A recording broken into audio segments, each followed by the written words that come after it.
Hello there, I am Jo Baldwin-Trott and this is the Amijo Show.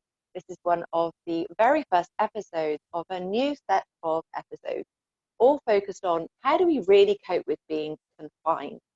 And my first guest here today is Mike Davis-Mark, who, to say he knows a little bit about being confined is a complete ridiculous understatement. Hello, Mike, welcome to the show. Hello, Jo, how are you? I'm really good, thank you. Really good. Good to talk to you again. We're talking quite regularly at the moment, aren't we? We're co-authoring in 2 books, so it's all going on. Yeah, it's been a real pleasure to get to know you better over the course of the last week or so. And I think that's the time frame we're talking about. Yeah, there's been a long week though, hasn't it? Lots happened in this week. We've published 1 book and we're about to publish a second, and that first book went to #1 in its category in here and America and Australia. And although the second book hasn't come out yet, we're expecting great things of that too. Exciting times, isn't it? So the next book, just for the viewers, is all about leadership. So this book is out now. By the time this comes out, actually, the leadership may be about to be released. So it's all about COVID-19 leadership. So yeah, fantastic. And then there's another book to follow, but let's not confuse the issue. Okay, so let's start. So Mike, you really do know a thing or two about being confined, don't you? I do, and I guess you're really referring to the first 36 years of my adult life, which was spent in the Royal Navy, and in my case, in the Royal Navy submarine service. I had the honour and privilege to serve as a submariner in Her Majesty's Navy, and therefore I'm used to being confined in relatively small spaces with lack of privacy for days, weeks, and in some cases months on end. Yes, so I know all about confinement. Oh my gosh, the thought of that just gives me shivers because I can't imagine. That just feels like my worst nightmare. But obviously there are certain experiences that happen to you, and to do that for so long, you must have really developed great strategies to not just manage it, but actually try and just enjoy it. I'm assuming to do it for that long, otherwise you would have been crazy. Well, yes, but what comes into this is people. I mean, it's always about people. And previously I talked about the fact that these submarines and anything like this, costs an awful lot of money. But it's just a bit of tin, really, or iron, until you put people in it. It's people that makes the difference. And so, you might be confined for months on end underwater in a cigar tube, but you're confined with 120 other people. And so the dynamics of getting on with people, having routines, working together, is really important. And actually that is important if you're, confined to a house at the moment, about getting on with your family members, if that's who you're confined with, or whether you're with 120 of your best mates underwater in this cigar tube. It's all about getting on with people. And I think what I took away from my time in the Navy is just how important, working with people, helping develop them, the relationships, building rapport is important, irrespective of perhaps the environment you're in. And how can you unpick that for us, Mike? Because obviously you've all got that commonality. You're being paid to be there, which is it from the outset. However, take that away, and actually it's all about relationships and how you communicate and how you're working together, and how do you make that work in such confinement with lots of just that kind of number of people.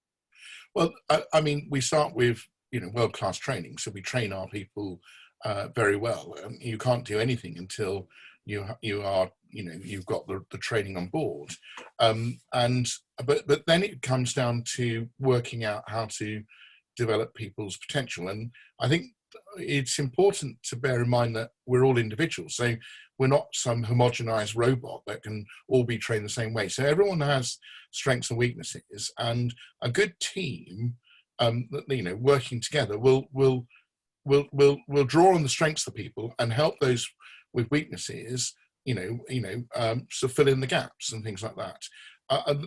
And the analogy that I like to use most when it comes to this kind of remote working, confined working, is a bit like a Swiss watch, and if you take off the back of a Swiss watch, and I've never done that, but were you to do so, you probably see some very complex mechanisms and lots of cogs and springs and things like that. And the cogs will be in big and small. And the point of this analogy is that if you take out even the smallest cog from that Swiss watch, the watch will stop working. And so my point here is that actually, irrespective of your rank or your role, if you're a team and the smallest cog isn't working, then the whole doesn't work very well either. So that means that everybody on board, in this case a submarine, is important, and whether they be the captain or the most junior sailor on board it. And so it's really important that we help bring everybody on, develop all their potentials, and we're mindful of the people that are perhaps most junior are just as important in what they do in making the whole work as perhaps some of the more obvious senior and more experienced people. So that's one of the strategies that we use, is just looking after each other, really. And making sure everyone has that value of each other, because it is easy to take each other for granted. I mean, I'm sure there are couples where one of the couple is working like more than the other at the moment, and the other one's doing all the cooking or the childcare or something, and every part of that has its value, and within that family unit, doesn't it? And I think it can get a bit tedious for all of it, can't it? I mean, you must have had this in the submarine where I don't know, the boredom can easily set in. So how do you deal with that? How do you kind of counteract that? Well, so that's a really good question. And I think that, so obviously you need to work on the fact that everybody has a role to play, whether it's in a house currently under lockdown that you're not used to, or, a nuclear submarine under the waves. But also there are also going to be periods where you need to occupy people's mind. Now, what I've done at home, so this is not so much a submarine scenario, it's now, current lockdown, is I'm encouraging, that's probably as strong as it gets, every member of my family to learn a new skill, a skill that they didn't have before. So like a foreign language, learn the guitar on using a virtual tutor, learn something new. I'm learning how to act on video and camera better than I was, and I'm learning how to write books better and things like that. I've challenged my two sons to learn some new cooking skills. They're 17 and 18 at the moment, and although they've not, they are capable in the kitchen, they are now being given the responsibility of producing a family meal for once a week for each of them, and it's got to be something we've not eaten before. So last night my 18-year-old cooked chicken katsu curry, and the night before my 17-year-old cooked spaghetti vongole. We happen to live near the sea, and so we've got a fish market that is still thankfully open. Wow, we're able to get the clams from. So learning new. So my message is, use this lockdown period, unpleasant and unwanted that it is, to learn something new and put that time to good use. That's fantastic. Yeah, that's really, really good idea. And everyone can do that, no matter how old you are, how young you are. There's something different we can learn, can't we? And everything's on YouTube, for goodness sake. I mean, seriously. You're never too old to learn. You Every day is a school day.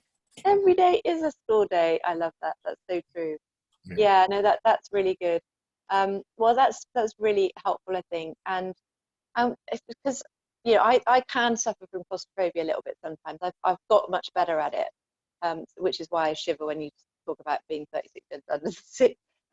But for people that are really struggling with that spatial awareness, that feel, because that must happen with your office, with your staff sometimes, that one or maybe more than one suddenly feels like, oh my God, get me out of here. And that must, like cabin fever, must happen, surely. Well, it does, but it's very rare. And I think that's because the training that we do before we even embark, the fact that we're a volunteer service, so we don't take anyone against their will, and the fact that actually it isn't what you perceive it to be. It's not what you've seen on TV about submarines. The reality is very different. I mean, for one thing, modern submarines are much bigger than you would expect. So the submarine I was lucky enough to command was the same length as a football pitch. It had 4 decks and 120 people on. It's huge. They're now capable of staying underwater because they can make their own fresh air, they can make their own fresh water. They, for as long as they've got food on board. The food is the finite item. I mean, how many baked bean tins can you store on board? So we can go for months on end without having to surface because we can do everything else. So they're a lot bigger than you think they are. And the other aspect of it is that you have this incredible comradeship or camaraderie between members of the ship's company, members of the crew, and that's very addictive. It's something that actually compensates for the lack of privacy. It compensates for the we're not talking about huge spaces here. When I say they're much bigger than you think they are, well, it's still relatively confined. And of course, you can't open the door and get out, well, not without getting very wet anyway. And so actually, the thing is that, that sense of rapport between the ship's company, between people, is very powerful antidote to all the other deprivations that you might think. And I think the one thing that surprised me is how adaptable the human being is, because a lot of people have said exactly what you said, which is, makes me sure I don't think I could do that. And we've proved them wrong. We've taken them to sea, and they said, do you know what? This is all right. Actually, I quite like this. So maybe it's the thought of it then, and this is where we have to control the mind and be aware of our thoughts, don't we? It's perception versus reality. Yeah, that's what it's all. It is. You have a perception, and as in NLP, you created this map of the world based on your experiences and what you've seen and what you've tasted and heard. So you will think of submarines probably from some World War II submarine films like Dust Boat and things like that. And actually, the reality is very different than that. And it's only actually by going on board and seeing it with your own eyes and adjusting the map that's in your head when you realize that actually the perception you had is not actually reality. Yeah, no, absolutely. Wow, fantastic. And obviously you wrote phenomenal amounts of journal. You did lots of journaling, which is actually another good thing to do when you're confined. We can see them behind you, can't we? Yeah, I've never been a brilliant writer, but I've always been a passionate writer. So I've always wanted to record things so that when I forget them, I can look back at them. And behind me, there I've got, most of those books are books I've written in. And if you don't mind, I'll just, grab one that's there. So now this rather innocuous, almost like a beige book is my journal from 1977 when I was a midshipman and I first joined the Navy, and I was required to keep a journal of what was going on, as an aid to improving my English and writing and things like that. And so, and it was marked by my commanding officer, and I'm not going to read it out, but it's rubbish. I can't believe I wrote some of the things here, but it was what the 19-year-old me wrote. And so this is a snapshot of my life, a number of years ago now, and my level of maturity and things like that. It all captured in this case in ink on paper. These days, obviously, you do it on a computer. But so the answer is that I do like recording stuff. I'm an inveterate recorder, and you can't see it, but I've got boxes of stuff still to do. So there's a cap. So maybe this lockdown will give me finally the excuse to actually start putting all the rest of it into scrapbooks and books and logs, so my lovely wife can stop moaning at me for cluttering up the house. Well, there we go. It's a win-win then, isn't it? Everyone's a win. I think that's a great idea, and I want you to write your book, Mike, because I think you'll have some incredible stories, and it's such a unique. I know hundreds of people that did it with you for all those years. However, for the average person, it's a very unique story and experience, and I'm sure there's lots of tales, and it's lovely to be brought alive by real artifacts rather than everything online. Yeah. So I think that's great. And you're going to start a new campaign, aren't you, for your own social media videos? inspired by you, so let's give credit where credit's due. You have lit the blue touch paper. So everybody that listened to this is Joe Baldwin Trott's initiative here is to get me to go out there and do stuff on camera.